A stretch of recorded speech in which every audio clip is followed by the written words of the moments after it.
it's probably let me start that over. Because we have critical fire weather coming in tomorrow, they're really going to be, they're not going to get complacent with things, even though they know they have done excellent work over the last couple of days and those lines have been holding in the wind. We still need to get through tomorrow and make sure those lines continue to hold with the next critical fire weather event before they can make any changes, if any, to containment or add anything to the map. Again, 45-mile-per-hour winds tomorrow, and winds overnight are expected to increase as well. So night shift has a lot on their plate, but they want to make sure that everything is holding for a few days before they can actually put some containment on the map. I know a big concern was embers that would maybe get taken by the wind and start new fires. Was there any of that crews had to put out, or was everything kind of contained inside the fire zone as has been established already? We did have a little spot fire on the west side today, but crews were quick to contain it and no issues on with that. And I think the number, since we last talked, is now around 18,000 acres. I guess if you could just give us the latest numbers of acreage, Sure. And is that more just the mapping's a little more accurate, or has this fire grown a little bit today? So we're flying the fire a couple times a day. That's why you continue to see the increase in acreage. We had a flight earlier today, 18,617 acres. We'll fly it again tonight. We've been doing a lot of IR flights, which is the infrared flights. That helps with heat signatures. So that really shows the ground operations where the heat is still remaining on the fire. So we'll do another IR flight. Again, those acres could change. There was some movement today, but nothing significant. Some firing operations over the last couple of days also added to the size of the fire. But 18,617 acres, still 0% contained, with about 700 personnel assigned. Tiffany, when the governor's office institutes a state of emergency for a fire like this, for members of the public who hear that but don't really know what that means and how that aids in your guys' efforts, could you explain how that does help? Well, that's something you're going to have to talk to the governor's office about. This is just, the team that's managing the fire doesn't have anything to do with the declaration that the governor did this morning.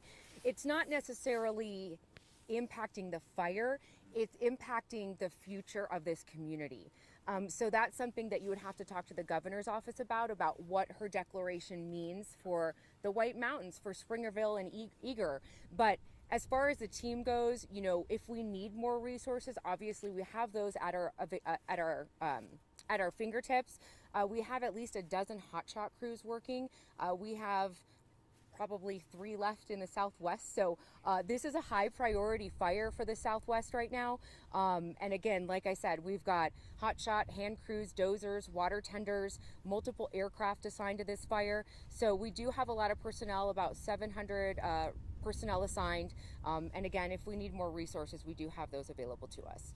I was looking at the map earlier this afternoon, and it looked as though the hot spots, or maybe on a map that's not the way to characterize it, but the area of growth was maybe to the southeast. Is that accurate? Was that an area you guys were working on extensively today? So that there was no real growth. There wasn't any push in that area today.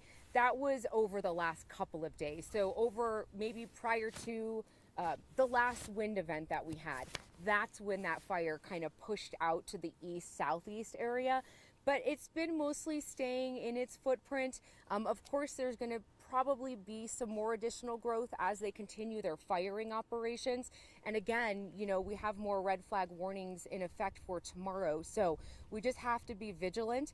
The crews know that. They're doing everything that they can to make sure that they're improving and strengthening the existing containment lines that they have in place. As the winds increased today, obviously we saw that we had some helicopters in the sky. Do you all know how many there were in the sky attacking the fires, and was there any other aircrafts in the sky? So we had an air attack flying today. Our air attack is basically our eyes in the sky. They provide a lot of aerial intelligence for the ground operations. We had one sky crane, a Type 1 helicopter working today. Worked a couple hours, and we had to ground both pieces of aircraft by noon because of the high winds. I know today was a big test to see kind of if the work that had been done the past couple days would hold up. I guess it sounds like it would be considered a success for people in this community. What should they look for tomorrow with another high wind forecast? And is tomorrow kind of the last test day that you guys are anticipating with sounds like possibly rain in the forecast and maybe winds potentially dying down. I mean, again, we have red flag warnings. From the start of this fire, it's been weather wind driven. It's pushing through dry, drought-stricken fuel.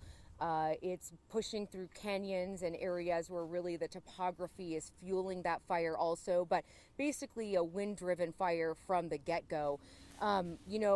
Crews are working 24/7. We have a day shift. We have night shift operations.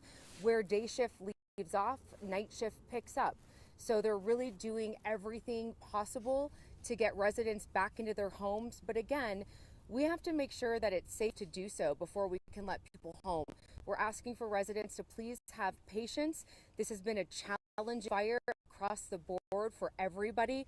The wind's not only testing the lines, it's testing everyone's patience as well. So please be patient with us. Crews are doing everything that they can. Hopefully we get through tomorrow's wind event successfully again, like we did today.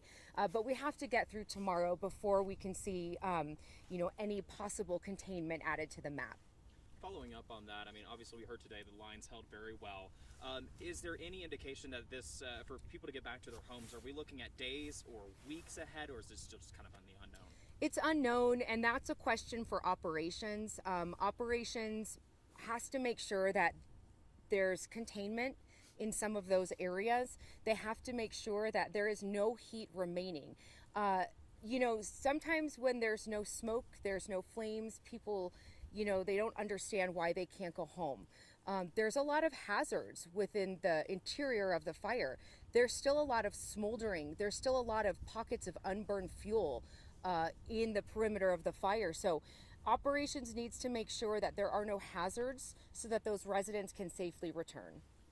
Have any of the firefighters been suffering from the smoke inhalation? I know we spoke to some of the medical people today and they had a firefighter come in. Do you know how many people that are out there on the front lines that have been dealing with this air quality issue? As far as I know, we've had one minor injury, and that could have been the smoke inhalation. But other than that, we haven't had any reports. But I mean, if it's hard for us to breathe, imagine what it's like for them on the fire line. It's worse. It's hotter. It's drier. They need to take more breaks. So we're making sure that they're staying hydrated, they're getting their electrolytes, and they're taking breaks when needed. Can you give us an idea of what these night crews are going to be doing these next 12 hours before we get kind of to talk to you again in the morning, and just kind of what the plan of attack is overnight tonight? Sure. So one of the things that they'll be doing is they're working on a contingency line on the south side of the fire, and they're going to be working to cut some line and get rid of any fuel around that area. And that contingency line will act as a safety net in case the fire pushes out to the south and the southeast, moving towards the community of Eager. So they're going to try and use that as a backup line in the event something happens with the main containment line, if the winds shift and we have a slop over or whatnot. They'll be working along the 260, making sure, just watching the firing operations from the night before, just making sure everything is staying in place, monitoring along the 260 on that north flank of the fire. They'll be in Greer again, monitoring in there. There is still some lingering heat, but it's looking really good in that area near Greer, and that's really where the fire started. But a lot of monitoring, patrolling, mopping up along the fire's edge, just making sure there is no remaining heat. Last night you told us that the fire was about a quarter of a mile from that second ridge. Did it approach any closer today? No, it's pretty much staying kind of in its footprint.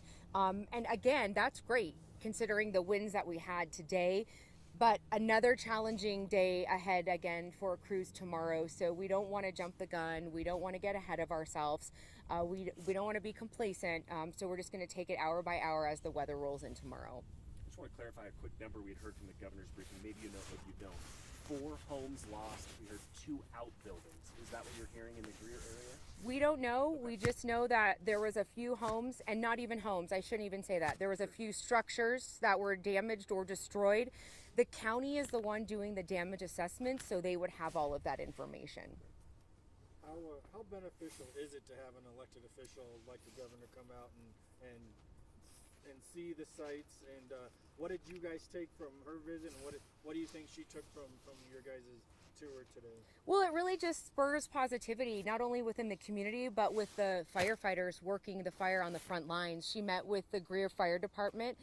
She met with a lot of local officials as well, and they shared their stories with her. A lot of the people that are the local officials have lived here most of their lives, so they are really rooted in this community. So having the governor here was it was great just to have her here to show that sense of community between not only the state but to the local communities, us with the Department of Forestry and Fire Management, and our partners at the Forest Service as well. It's been about, I guess, 5 days. I'm not great at math. That's why I'm in journalism. But just, I think a lot of uneasiness still for people who live in this community. Just what's your message to people in Springerville, Eager, Greer, who are just anxiously waiting to get back home? Again, we appreciate, we understand the difficulties of being out of your home, but please have patience with us. The crews are working 24/7. We have 800 personnel assigned to this fire. They're working as hard, as diligently as they can to make sure that you can get back into your home safely.